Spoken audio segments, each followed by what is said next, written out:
हे दोस्तों, welcome to stock market gain.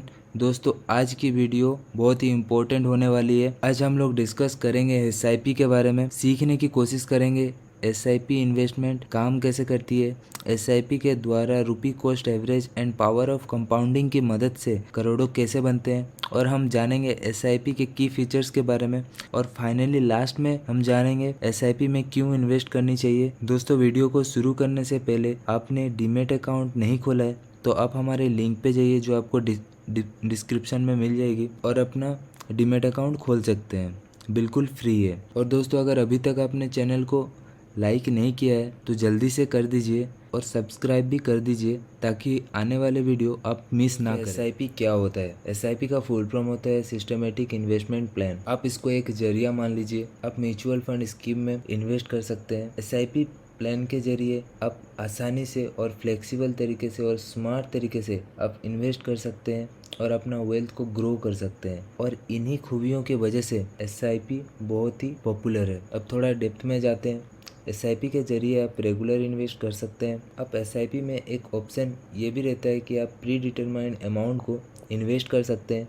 और दोस्तों, वो अमाउंट कुछ भी हो सकता है, जैसे 500 रुपये भी हो सकता है, 1000 भी हो सकता है, 10,000 भी हो सकता है, 1 लाख भी हो सकता है, कुछ भी हो सकता है। वो आपको डिसाइड करना है आप हर महीना कितने का एसआईपी करोगे। और इससे फ़ायदा ये होता है ना, ये होता है दोस्तों, आप एक बढ़िया हैबिट बना रहे होते हो। सेविंग्स की आप एक बढ़िया हैबिट बना रहे होते हो और अपना जो वेल्थ है उसको भी ग्रो कर रहे हो। दोस्तों, यहाँ पे बात करते हैं एसआईपी काम कैसे करता है। आपको एक अमाउंट चूज करना पड़ता है हर महीना, और उसका चयन आप ही को करना है। मान लीजिए यहाँ पे आप 5,000 अमाउंट डिपॉजिट करना चाहते हैं। आपको ये डिसाइड करना होता है कि ये 5,000 अमाउंट कब डिपॉजिट करना है। मतलब आपको वीकली करना है, मंथली करना है, क्वार्टरली करना है या फिर ईयरली करना है। ये डिसीजन आपको लेना है। यहाँ पे मान लेते हैं कि मंथली करना है। आपके अकाउंट से ऑटोमेटिकली मंथली 5,000 रुपया कट जाएगा और म्यूचुअल फंड स्कीम में इन्वेस्ट हो जाएगा। और जब दोस्तों ये म्यूचुअल फंड में इन्वेस्ट होगा, म्यूचुअल फंड के जो फंड मैनेजर होते हैं वो इस पैसे से खरीदारी करेंगे एट दैट करंट प्राइस, और उसके बदले में आपको सर्टेन नंबर ऑफ यूनिट मिलेगा,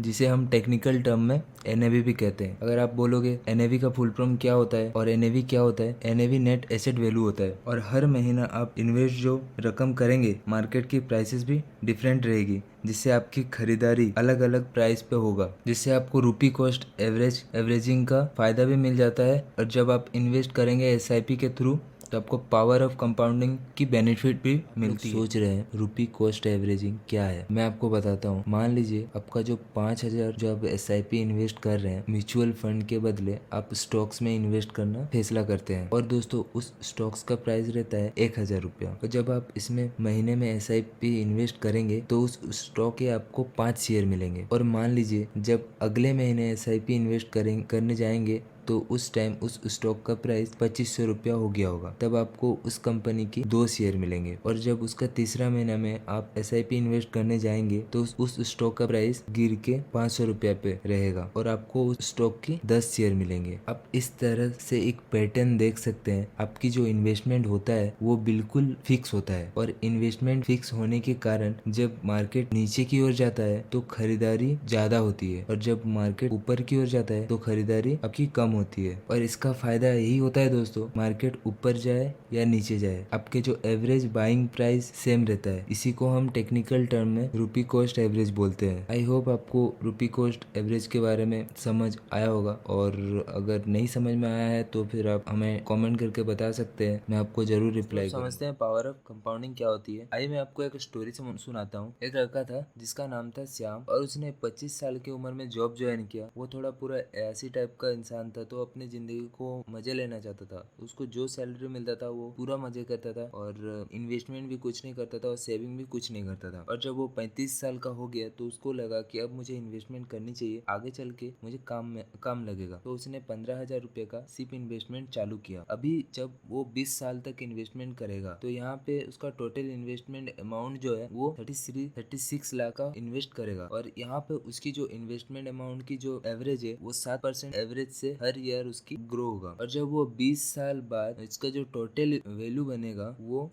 78,59,481 रुपीज होगा। और ये उसकी 55 साल की उम्र में ये उसकी नेटवर्थ रहेगी। और दूसरी तरफ दोस्तों और एक इंसान रहता है जिसका नाम रहता है राम। ये फिजूल की खर्चे करना पसंद नहीं करता है और इसने भी सेम उम्र में ही जॉब ज्वाइन करी है। तो इसने 25 साल की उम्र में ही इन्वेस्टमेंट चालू कर दिया। तो यहाँ पे ये 30 साल तक इन्वेस्ट करेगा। तो यहाँ पे इन्वेस्टमेंट अमाउंट 15,000 रुपया का ही रहेगा हर महीना में। और 70% एवरेज रेट से इसका भी ग्रो होगा हर साल। तो यहाँ पे उसका टोटल इन्वेस्टेड अमाउंट 55 साल तक 54 लाख रुपया रहेगा। और इसका जो टोटल रिटर्न जब ये 55 साल में पहुंचेगा तो इसका जो टोटल रिटर्न रहेगा दोस्तों वो 1.3 करोड़ का होगा। और इसका जो टोटल वैल्यू रहेगा वो दोस्तों 1.8 रहेगा। राम का नेटवर्थ श्याम का नेटवर्थ से डबल। यही होता है पावर ऑफ कंपाउंडिंग। मैं आशा करता हूँ आपको इस स्टोरी से पावर ऑफ कंपाउंडिंग समझ में आई होगी। अगर नहीं समझ में आई है तो आप मुझे कमेंट करके जरूर बताना, मैं आप रिप्लाई जरूर करूँ। तो बात करते हैं एसआईपी के की फीचर्स के बारे में। सबसे पहला तो एसआईपी एक ओपन एंडेड फंड में होता है। इसका मतलब आप जब चाहो इसे रोक सकते हो और पैसा बाहर निकाल सकते हो। दूसरा पॉइंट, यहाँ पे कोई भी टेन्योर फिक्स नहीं होता है। आपको कोई भी कमिटमेंट नहीं करना पड़ता है कि आपको पैसा 5 साल तक इन्वेस्ट करना है, 10 साल तक इन्वेस्ट करना है, 1 साल तक इन्वेस्ट करना है।